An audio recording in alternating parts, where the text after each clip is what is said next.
ज्ञान की बातों में आप सभी का स्वागत है।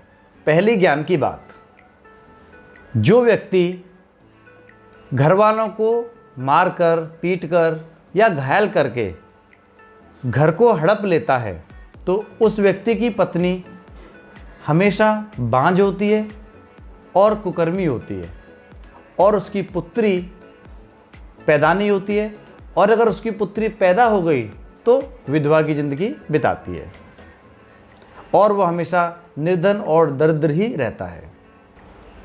दूसरी ज्ञान की बात, जिस व्यक्ति ने अपने जीवन में पीपल के पेड़ पर जल नहीं चढ़ाया और महादेव बाबा की पूजा नहीं की, वो व्यक्ति पशु के समान है और वो व्यक्ति हमेशा निर्धन ही रहता है। तीसरी ज्ञान की बात, बांझ स्त्री को हमेशा कष्ट ही कष्ट मिलते हैं। ऐसी स्त्री के प्रति आप सभी को दया की भावना रखनी चाहिए और उस स्त्री को परमात्मा की पूजा करना चाहिए और उस स्त्री को अपने रिश्तेदारों के, पड़ोसियों के बच्चों को हमेशा प्रेम पूर्वक ही व्यवहार करना चाहिए। परमात्मा अगले जन्म में उस स्त्री को जरूर बच्चे देगा। चौथी ज्ञान की बात, जो व्यक्ति खाना खाने के बाद अपने बर्तन में खाने को पड़े रहने देता है, झूठन को बचा के रख देता है उसी थाली में, तो ये एक महादोष है और ऐसा व्यक्ति हमेशा निर्धन ही रहता है। पांचवी ज्ञान की बात, हर व्यक्ति को प्रतिदिन दही का सेवन जरूर करना चाहिए। अगर प्रतिदिन ना कर सके तो पूर्णमासी के दिन अवश्य करना चाहिए, क्योंकि ये महापुण्य है और सुख देने वाला होता है।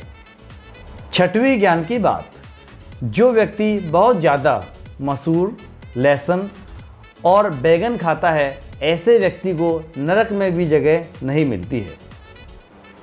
सातवीं ज्ञान की बात, जो व्यक्ति अपने घर में आठों पहर दीपक जला के रखता है तो उस व्यक्ति के पितृदेव हमेशा खुश हो जाते हैं और उस व्यक्ति को संतान सुख जरूर मिलता है और वह अगले जन्म में बैकुंठ धाम को प्राप्त होता है।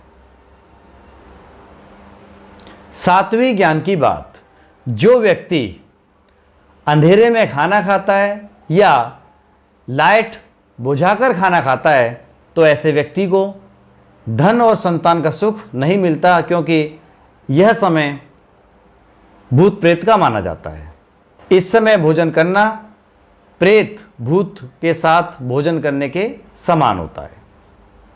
आठवीं ज्ञान की बात, दक्षिण की ओर पांव करके सोना बहुत ही अशुभ होता है। हिंदू धर्म में व्यक्ति को सही समय पर अपनी कन्या का विवाह कर देना चाहिए, नहीं तो ये महादोष होता है।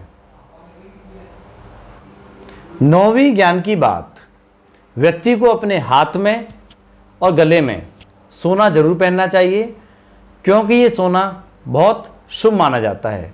नहाने के पश्चात जब व्यक्ति जो जल से नहाता है और वो जल पूरे शरीर पर जाता है तो उससे शरीर स्वस्थ हो जाता है और सुखी रहता है। 10वीं ज्ञान की बात, जो व्यक्ति गंगा जल में नहाने से पहले अपने कपड़े धोता है, धोती धोता है, ये एक बड़ा ही महापाप है।